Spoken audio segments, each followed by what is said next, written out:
Hey there, language learners. Welcome to Mic to Mouth, your ultimate guide to speaking and writing English with confidence. This is M2M, where we turn your words into power. Whether you're just starting out or refining your fluency, you're in the right place.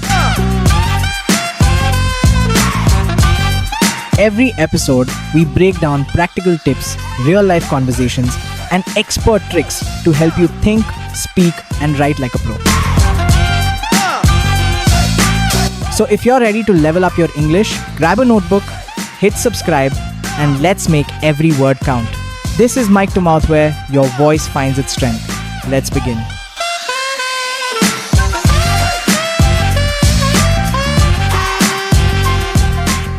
Okay, picture this. You've got the skills, the experience, the perfect resume. But the job interview is in English. And maybe, just maybe, English isn't the language you grew up speaking every day. It's a common hurdle, right? Oh, definitely. That moment when you know the answer, but finding the right words in the right way under pressure, Yeah. well, it feels daunting. It absolutely can feel like navigating a maze. But, it doesn't have to. We've pulled together a fantastic stack of sources for this deep dive, articles, videos, guides, all packed with brilliant strategies specifically aimed at helping non-native English speakers shine in job interviews. Exactly. Think of this as your shortcut. Our mission today is really to cut through the noise, grab the most powerful, practical advice, and help you walk into that next interview feeling genuinely confident, articulate, and, ready to land the job. We're going to help you nail how you say what you say. Right. And to do that, we have to start right at the foundation.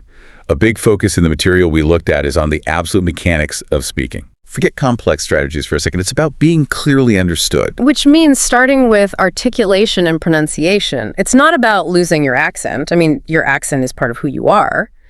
But it is about making sure every word you choose can be easily heard. Exactly. And processed by the interviewer. This means focusing on enunciating words clearly and paying attention to word stress. Yeah, word stress is key. Yeah. English is a stress-timed language, right? So misplaced stress can actually change the meaning or make a word hard to recognize. Like what? Well, think about present the noun, like a gift, or sent, versus present the verb, like showing something, present. Okay. Getting those right makes a huge difference in clarity. Yeah. And practicing enunciating those consonants at the ends of words like the ed or the ss sounds that can prevent a lot of misunderstandings. Absolutely. And linked to that is grammar, which, it's not just about correctness. Yeah. It's the structure that holds your meaning together. Getting your tenses right, choosing the best verbs, using transitional words. These aren't just rules, they're tools. Yeah, they make your message flow logically and sound, professional. So those transitional words, what are we talking about there? They're like signposts for your listener, Instead of just jumping from one idea to the next, Right. Words like furthermore, however, in addition, therefore, or even just for example, they guide the interviewer through your thoughts. Okay. Using these smoothly makes you sound much more polished, much easier to follow. Like, I have experience in project management. Furthermore, I recently completed a certification. Or maybe contrasting. Exactly. The project was challenging, however, we delivered it on time. It just connects things nicely. That makes so much sense. It really helps connect your ideas. And then there's pacing. That came up too, right? Oh, yeah. Speak too fast, and you can sound nervous, maybe even like you're trying to hide something. But speak too slow, and you might sound unsure or maybe even uninterested. So what's the sweet spot? The goal is really a comfortable, moderate pace. It gives you time to breathe, think, choose your words carefully. And it gives the interviewer time to process it too. Exactly. Gives them time to absorb what you're saying. You can practice this, just reading text aloud and trying to maintain an even speed. And here's one that surprised me a bit from the sources. Don't try to use super complex vocabulary just to impress people. Right. Seriously, simplicity is your friend here. This is so crucial.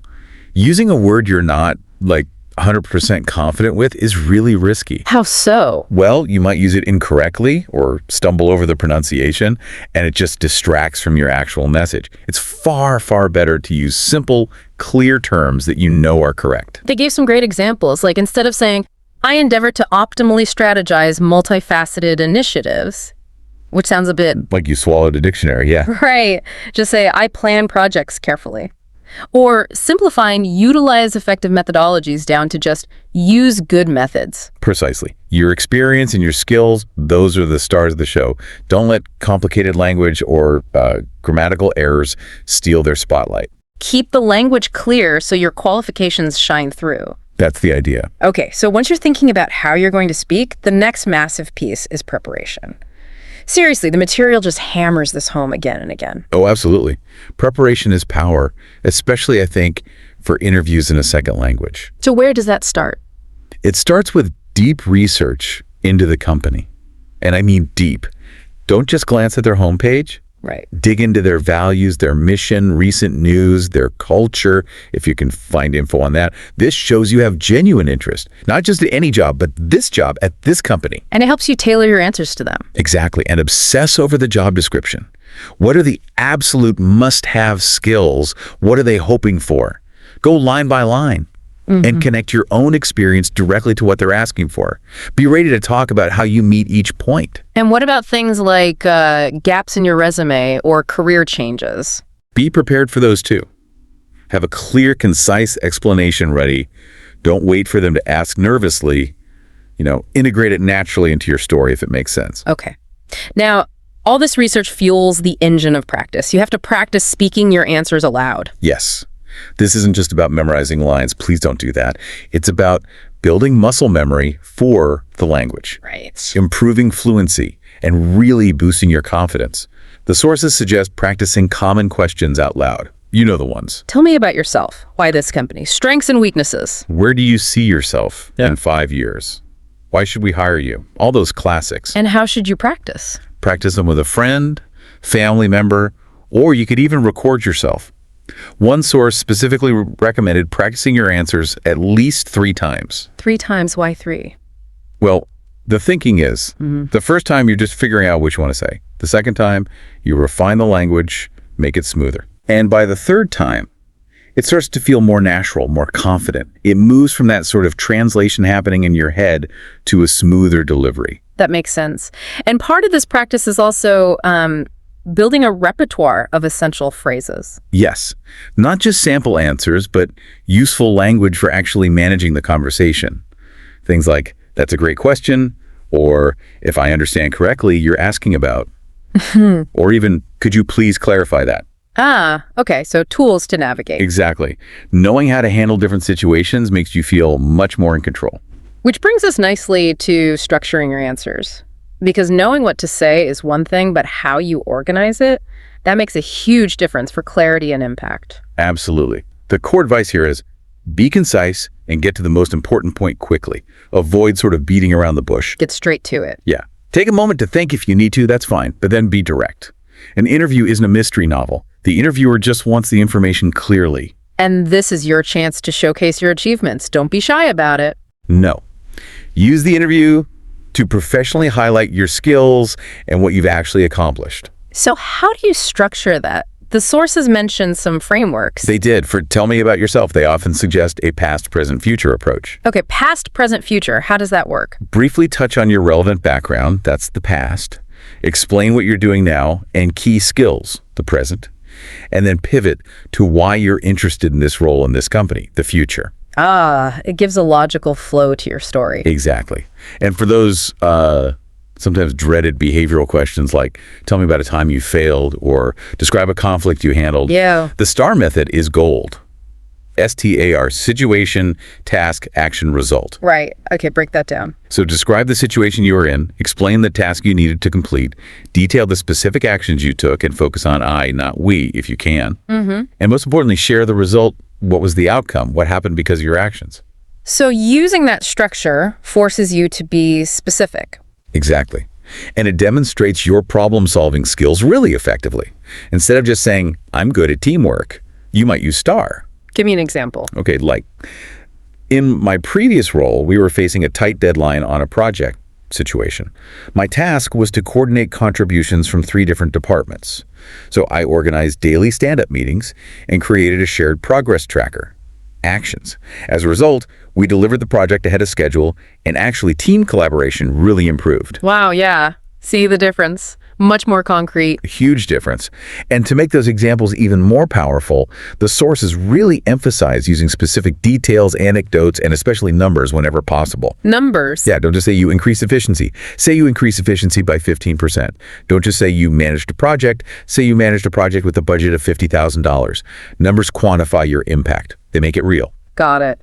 They also provided some useful phrases to practice integrating into your answers, didn't they? Like sentence starters. Yes, some helpful starting points.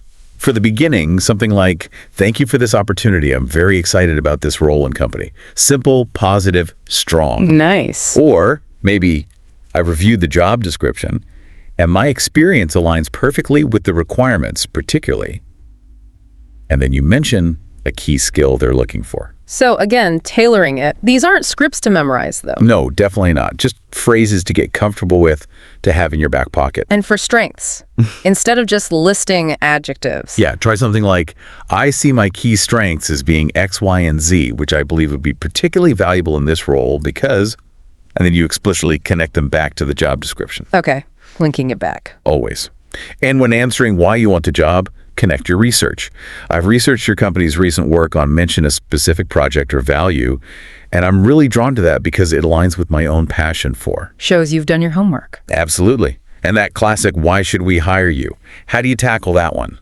You can approach it by sort of summarizing your unique value proposition. Right, like, based on my skills in mention key skills and my track record of mention a specific achievement, I'm confident I can mention a benefit to the company, like hit the ground running, contribute to team goals, solve problem X. And maybe add something about being motivated. Yes, I'm also a fast learner and highly motivated, which I believe would make me a valuable long-term investment for you. Notice how all of these, they move beyond just stating a trait. They connect it back to the job and the company. That's the key takeaway. It's about relevance. Okay, so moving beyond the words themselves, our sources put a lot of emphasis on nonverbal communication and interpersonal skills. Yeah, these signals are pretty universal, Fair. and they can significantly impact the impression you make. Maintaining eye contact is high on the list. Why is that so important?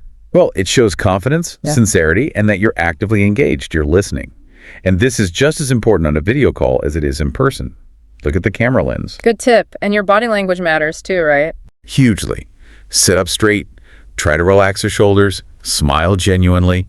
Simple gestures with your hands can help emphasize points, but, don't overdo it. Keep it natural. Exactly. Avoid fidgeting or slouching or crossing your arms tightly. Those can signal nervousness or maybe being closed off. Right. And staying calm. Easier said than done under pressure. Oh, tell me about it. But it's vital. When you're calm, you can think more clearly, you can access your vocabulary more easily, and you can listen effectively to the interviewer's questions. If you feel overwhelmed, just take a slow, deep breath before answering. It's okay to pause for a second. That's good advice. It's okay to pause. What about that little bit of small talk right at the beginning? Don't overthink it, but yeah, be ready for it. Keep it short, positive. Like what? Maybe comment on the weather, or the building if you're there in person, or just how the connection is if it's virtual. Avoid diving into personal problems or anything controversial. Right, just a moment to break the ice. Exactly. Keep it light. Okay, now let's talk about the landmines, the things you should absolutely avoid doing. Yes, the pitfalls. Circling back to mechanics first, avoid speaking too quickly or too quietly. You want to make it easy for them to understand you without straining. Makes sense. And vocabulary again? Yeah, no slang, no overly casual language. Keep it professional throughout the entire interview, from start to finish. And this one is crucial. It came up repeatedly in the sources. Do not memorize a rigid script word for word. Please don't. It sounds so unnatural. And if the interviewer asks something slightly different or interrupts you, You'll panic and get lost. exactly. Focus on knowing the ideas you want to convey and practice the structure and the language to convey them flexibly. You want to be adaptable, not robotic. Okay, adaptable, not robotic. Got it. Yeah. And this is a major red flag for interviewers, apparently, no matter your language. Oh, yeah. Never speak negatively about past employers, managers, or colleagues. Oh, absolutely not. It just makes you sound unprofessional, potentially difficult to work with. And like someone who might talk negatively about this company later down the line, focus on the positive, or if you have to talk about a challenge, frame it objectively without blame. And steer clear of sensitive topics, politics, religion, gossip. Definitely. The interview is about your professional fit, period. Keep it focused there. And, well, as we've stressed, being unprepared for common questions is a huge pitfall. Practice is your defense against that one. Simple as that. Finally, make sure you have questions to ask them at the end. Yes, this is so important. It shows genuine interest in the role and the company. Not having any questions can signal indifference, which is not the impression you want to leave. Definitely not. Okay, so how do you pull it all together and really polish your skills? The sources suggested several refinement strategies. They did. Full mock interviews are invaluable. Get a friend, a mentor, or maybe even use some of those online tools or apps that offer AI practice interviews now. Simulating the real experience helps you manage the pressure. Right, and identify areas you still need to improve before the real thing. And actively seek feedback. Don't be afraid to ask. Now ask your practice partners, or if you have one, a language tutor, for specific constructive criticism.